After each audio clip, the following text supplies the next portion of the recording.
previous talker not showing up, everybody would just sort of stay in room B out of momentum, but that didn't happen. Hello, everybody. I am thrilled to be here. I am thrilled to be back at JSConf. I am thrilled that JSConf itself is back. I was so sad. I was so sad when it had to shut down, and I'm so glad that it is back. But before we get started, it is very important that the first order of business is that I take a crowd selfie, because if I don't take a selfie with you, did this even really happen? All right. Important things out of the way, I can just wing it from now. I'm Laurie Voss. I am the co-founder of NPM Inc. My title is COO, but don't take that too seriously. They had to give me a title, and that one happened to be unoccupied. What I am is a web developer. I've been a web developer for 22 years now, and I really, really care about web development. And today I'm going to be talking to you about what's going on in the world of JavaScript, because NPM has a lot of information about what's going on in the world of JavaScript. We have real usage numbers, not just hype about what you should use. This is what you're actually using, and we know. And I'm going to share it with you with the hope that it'll help you make technical decisions. If you know what's really getting usage, if you know what's really going up and what's really going down, then you can plan your 2019 and go, I should learn that, I should stop using that, I should move on. So there's three parts to this talk. First, there's going to be a quick tour of stuff that you should know about NPM, especially our newer features, because that information is not perfectly distributed yet. And second, I'm going to talk about what NPM knows about you, who you are, and what kind of tools you use right now. And finally, I'm going to make some predictions about what tools that you should use in 2019 and where JavaScript is going to go in the next couple of years. So you should stick around, because you can watch me be extremely wrong. So the first thing you should know about NPM is that NPM is extremely popular. NPM has more than 10 million users these days, and they download more than 6 billion packages every 7 days. We think about 85% of the people who use JavaScript for anything are already using NPM, and it's going to hit 100%. We don't think that there's any limit to that. And that's even more amazing, because JavaScript is by some measures the most popular programming language in the world right now. It is the biggest language on GitHub by a long way, and 70% of people who responded to Stack Overflow's survey said that they use JavaScript. Which means that if you believe those numbers and you do the math, it's possible that 50% of all programmers in the world are using NPM right now, regardless of what they do as a programmer. The next thing to know about NPM is that NPM is being used everywhere JavaScript is being used, and JavaScript is being used everywhere. People are building websites in it, obviously, but they're also building mobile apps, they're building desktop apps, they're writing server-side code, they're doing robotics and IoT in JavaScript, and all of these people are using NPM to do it. NPM has become the package manager for all of JavaScript. But above all, NPM is for web developers. 93% of people who use NPM say that the code that they write is used in a browser at least some of the time. That is a huge shift for NPM. NPM came to life thinking of itself as the node package manager. It thought of itself as a tool for server-side JavaScript, and that's no longer true. It is primarily a tool that people use to put websites together. And in fact, 97% of the code in a modern web app is downloaded from NPM. You, as the application developer, are responsible only for the last 3%. All of the interesting parts of your application, the parts that you write, are only 3% of the total code base in a modern, rich web application. The current version of NPM is NPM 6, which means that if you are using NPM 3 or NPM 4, which something like 40% of you are, then you are woefully behind the times, and it is time to upgrade. NPM 6 is 20 times faster than NPM 4 was, so that by itself should be enough reason for you to upgrade. And because I said that NPM is faster now, somebody is going to ask, is it faster than Yarn? The answer is yes, it is faster than Yarn. Or more accurately, all of the package managers are about the same speed now, because open source worked the way that open source is supposed to work, and the makers of Yarn and NPM and PNPM and all of the other JavaScript package managers got together and started talking to each other and sharing code and sharing expertise, and all of the package managers got a lot faster in the last 2 years, but as a result, they're now all roughly the same speed because all of the low-hanging fruit has been taken away. Part of how this speed came about in NPM 6 is one of the biggest changes in NPM recently, which is that NPM 5 and 6, they lock by default. Whenever you install, a package lock JSON is created, which means that the packages that you are using in development are exactly the same packages that turn up on production. This was Yarn's biggest innovation, and it became absolutely essential because of the number of modules involved. The average web application uses 1,000 modules. You need a package lock in that situation, and Yarn was correct to notice that, and so we followed their example, and it was a good idea. NPM 6 also introduces NPM CI. This is an alternative way of calling NPM for use in continuous integration environments. In continuous integration environments, there are certain constraints that are released. We know that there's not going to be a node modules folder. We know a couple other things because it's running in CI, and that means that we can run NPM install in a mode that is twice as fast as an ordinary install and loses nothing. So if you're using NPM install in your continuous integration, you can just use NPM CI, and your builds will suddenly be twice as fast as they were before. As NPM has got bigger, security has become an even bigger concern for us. Earlier this year, NPM acquired Lyft Security. That was new. We've never acquired anybody before. And the first thing that we did was take their node security platform and integrate it into NPM itself. That resulted in a bunch of new features, the first of which was two-factor auth. Two-factor auth is important for everyone, but it's especially important if you publish packages. If you're a package author, you should be using two-factor auth to make sure that nobody can publish your packages as you. In May, we also launched NPM quick audits. You've probably already seen them if you're running NPM because they happen every time you install now. You get notices if any of the packages that you are installing have any known vulnerabilities. This works in nearly every version of NPM, but if you're using NPM 6, the warnings are more detailed and the information that you get out of them is better. We do about 3.5 of these quick audits every week, and the stats that we're getting from these quick audits are a little bit alarming. Something like 11% of the packages installed right now have critical vulnerabilities in them. Critical vulnerabilities, we don't give those away like candy. Those are a sort of stop everything, you are going to get hacked problem, and 11% of installs have them in them. 37% had a high vulnerability, which is still nothing to sneeze at. But fortunately, improving that is easy because running NPM audit will give you a detailed report of all of the vulnerabilities in your application and what to do about them. And the good news is that it's usually pretty easy to fix the vulnerability in a JavaScript application because usually the fix already exists. All you have to do is find the vulnerable package and upgrade it.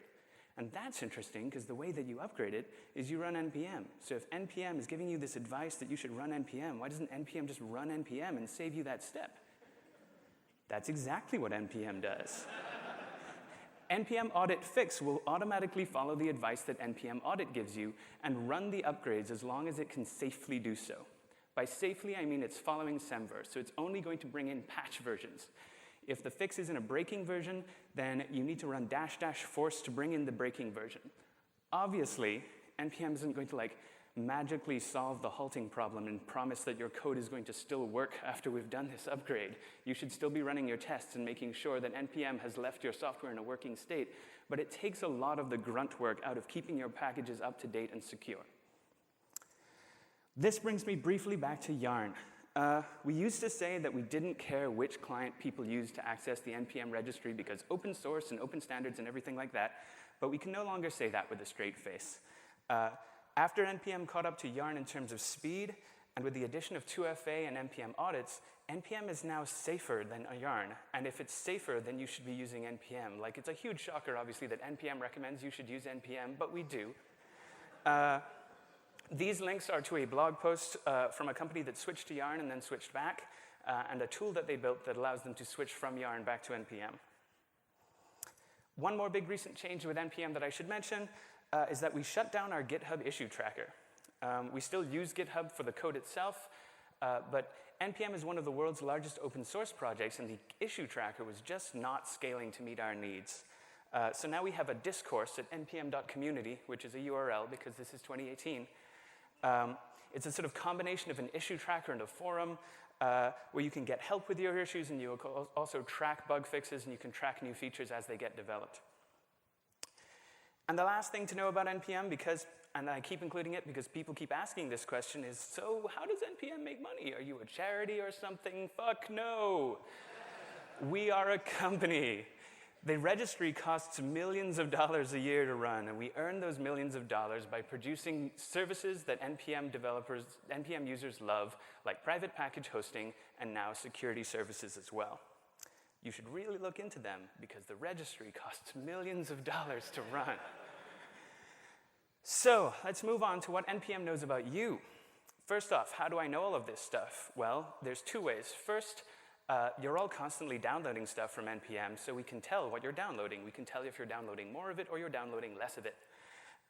And secondly, we asked you. We ran a survey at the beginning of this year of 16,000 NPM users, and we asked them directly what it is that you're up to, and the results were fascinating.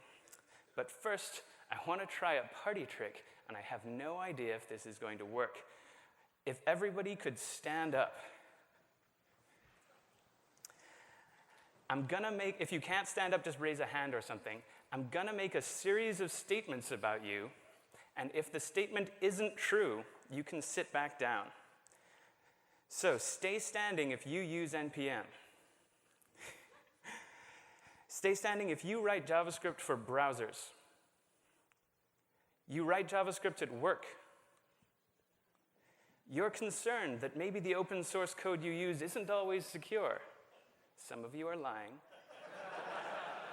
You mostly taught yourself JavaScript.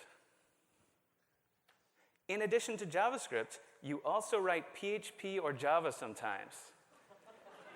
I'm going to start losing people fast now. You work at a company that isn't really considered a tech company. You started using NPM less than 2 years ago. You're using Webpack and Babel. You're writing a React app. Using TypeScript. My God, I got all the way to the end, and there are still people standing. This is how much NPM knows about you. Thank you very much.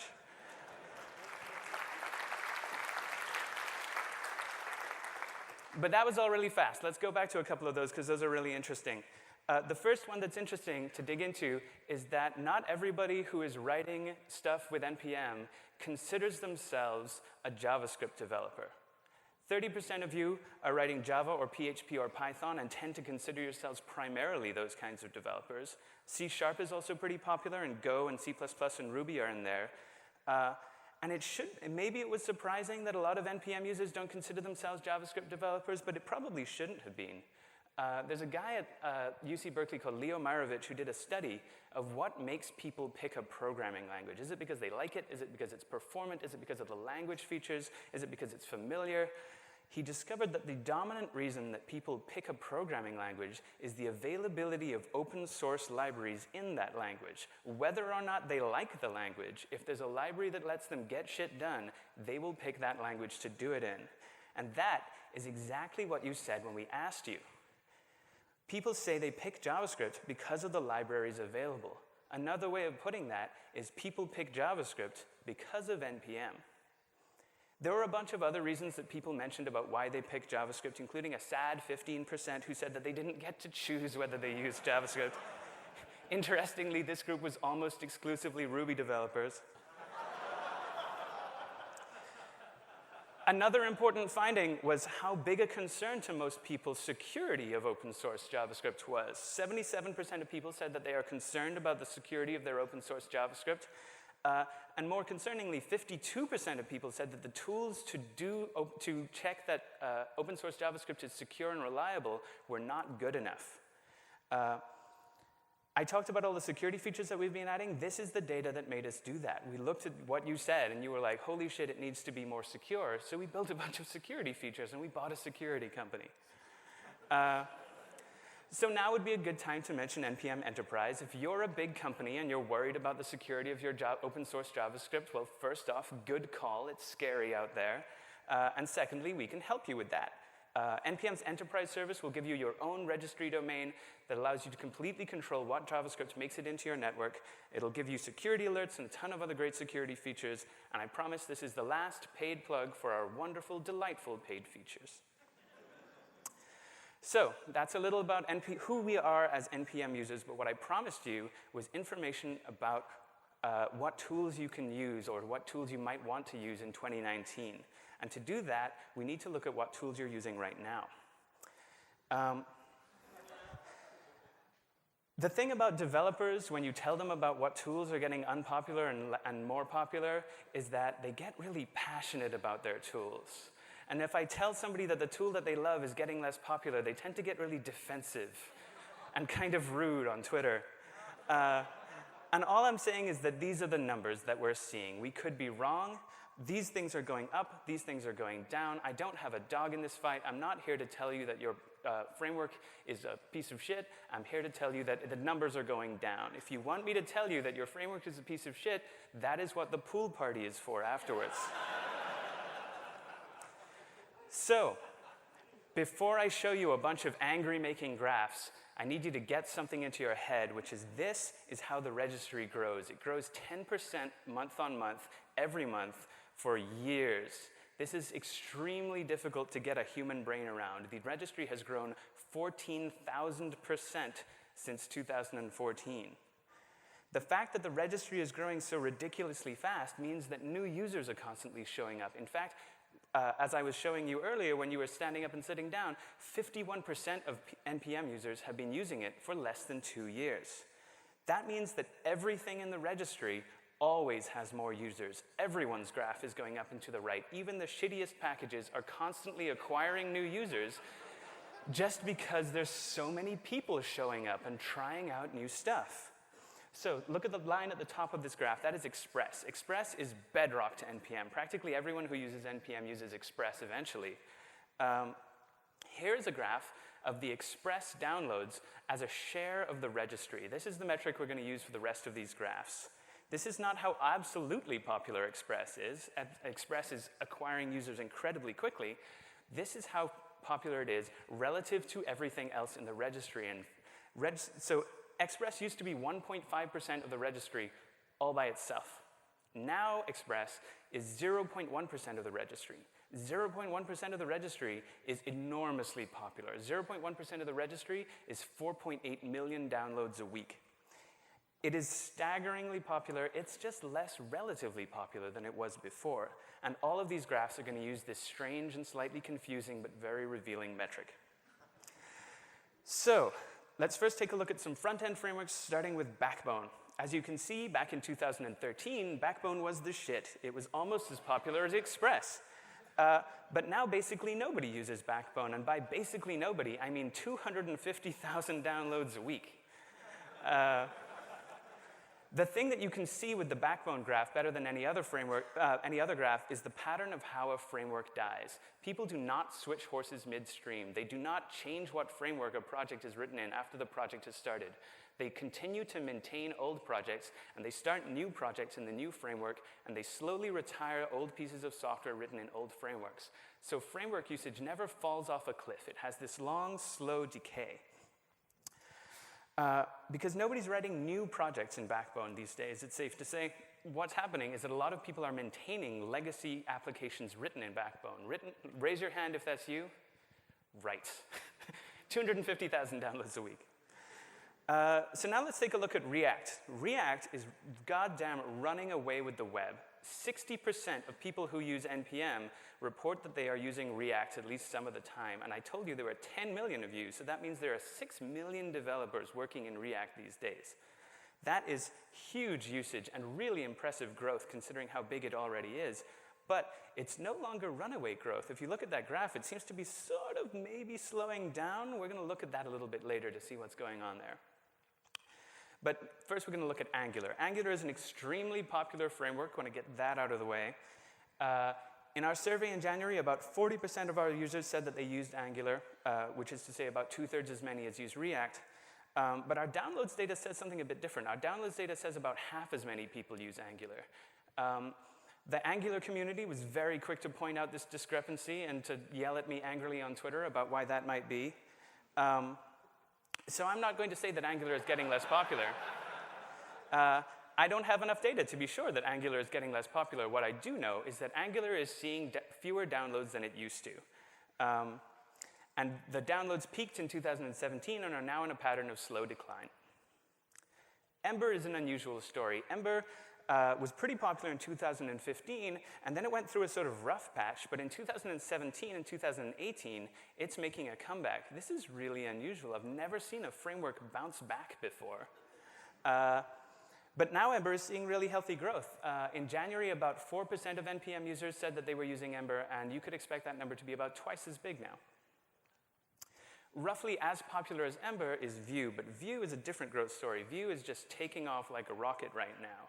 If I had to guess why React's growth appears to be slowing down, I would say that it is because new users are adopting Vue, and the ones who aren't adopting Vue are probably adopting Ember. I don't have a perfect picture. I could still be wrong about this. There are a zillion other frameworks that might be contributing, but that's what it looks like to me right now. I want to dig a little bit deeper into the React ecosystem, partly because so many of you are using it, and partly because it's unique. React isn't really a framework. React is a solution to one part of the web development problem. Specifically, React is a way of making components that share state. And there are lots of types of applications where being able to use reusable components that share state is useful. So rich web apps, obviously, but also mobile apps and desktop apps. But rich web apps have another requirement, which is they need to be able to map URLs to state in the application. To be able to do that, you need to use React Router or some other kind of plugin router.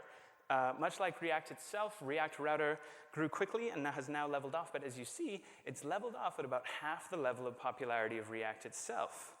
And that's really interesting because it's one of the triumphs of React as a piece of technology. It's part of why React is so popular.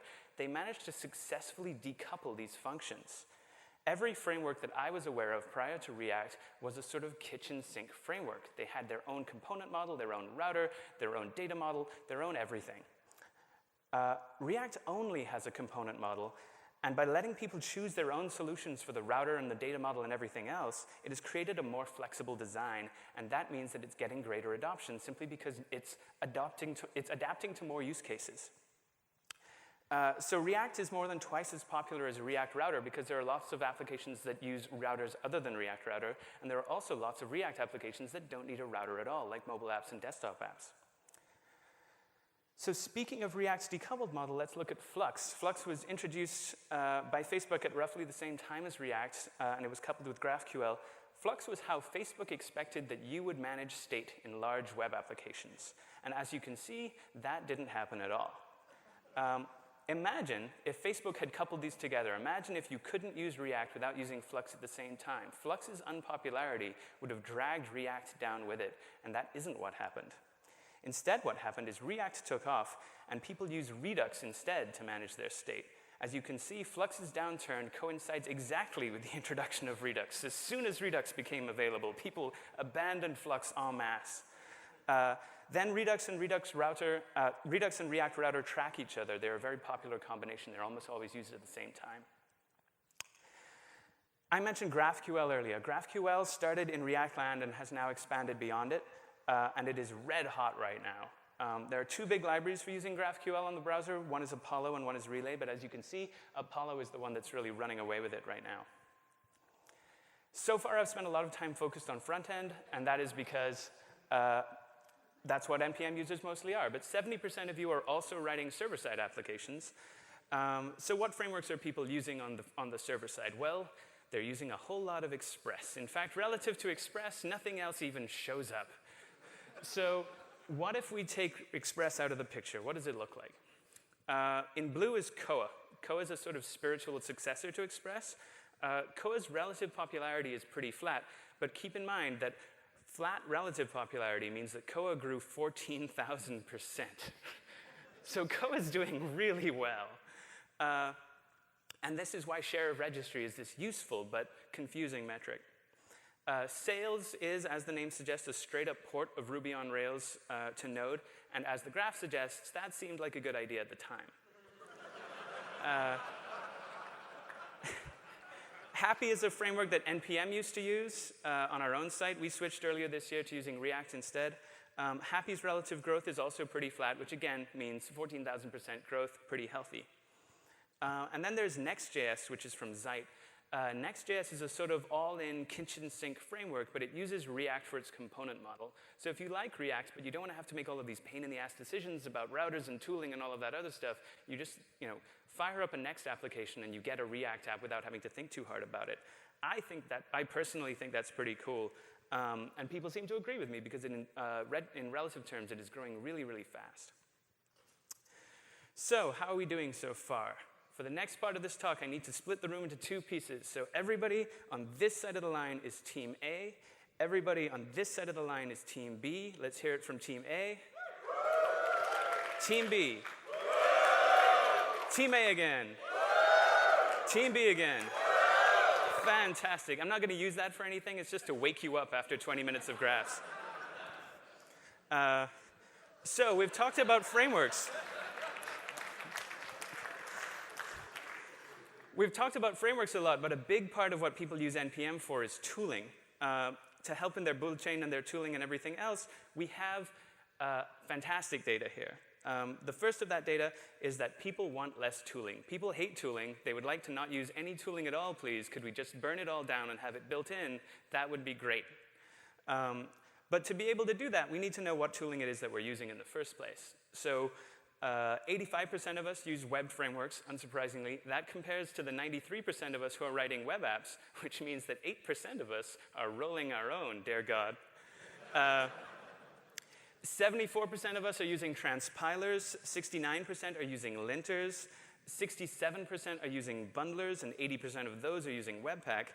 58% of us are using CSS preprocessors, and 58% are using testing frameworks. There's a couple of those that I want to dig into a little bit more. Transpilers are tools that translate other languages into JavaScript, and the most popular one is obviously Babel. Babel translates mostly JavaScript into other flavors of JavaScript, with one big exception, which is JSX, which isn't really part of JavaScript. But at this point, given the massive adoption of React and how many people who write JavaScript are writing JSX, we should probably reconsider that.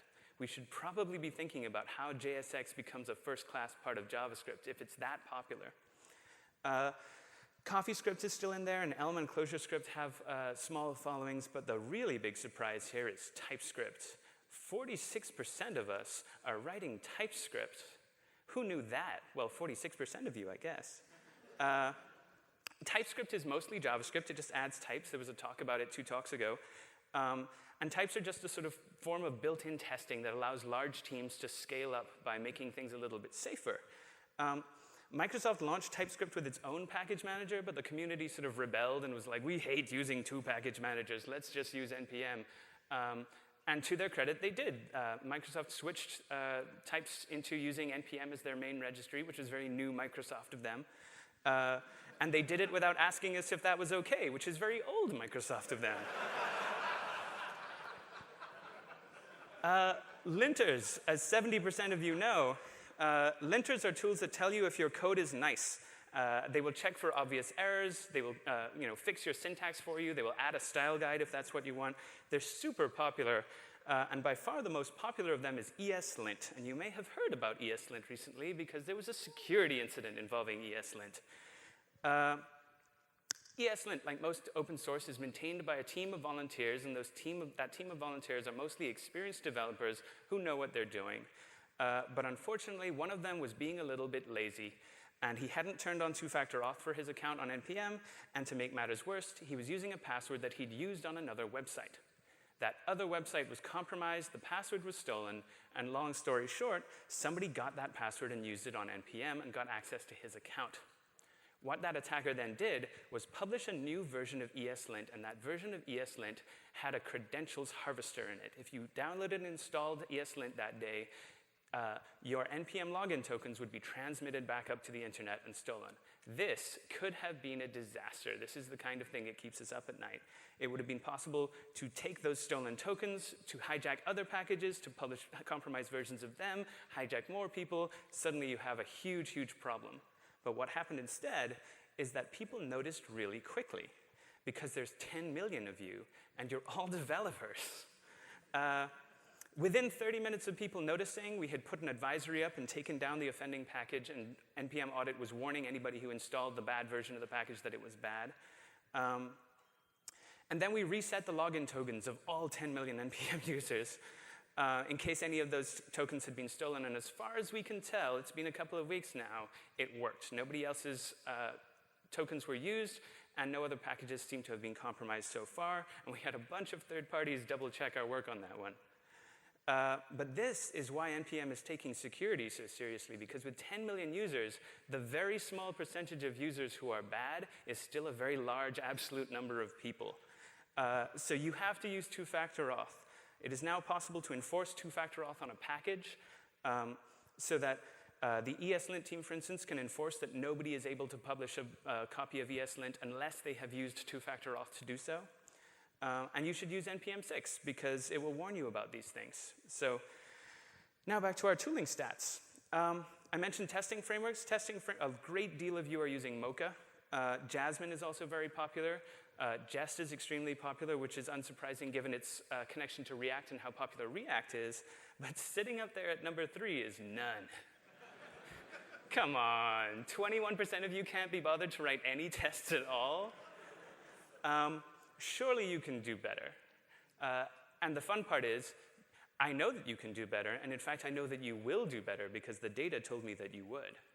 We first noticed this effect when we were looking at security and we were building our security features. We looked into how developers approach security, and we split them up by how much experience they had. And we discovered this really clear linear progression. The more experience you have writing JavaScript, the more seriously you take your security. We discovered that this was true for nearly everything considered a best practice. These bars are comparing just the most experienced group, the 10+ years group, to the least experienced group, the less than 1 year group. And in every single case, the same linear progression happened. There was in bundling, linting, security steps like code reviews and audits and code scanning, they all get more popular the more experienced you are. So I know that you'll do better because the more time you spend doing this, the more likely you are to do this stuff. In particular, we noticed this effect in security. In the least experienced group, only about 58% of people use any security tools at all, but in the most experienced group, 85% of people do.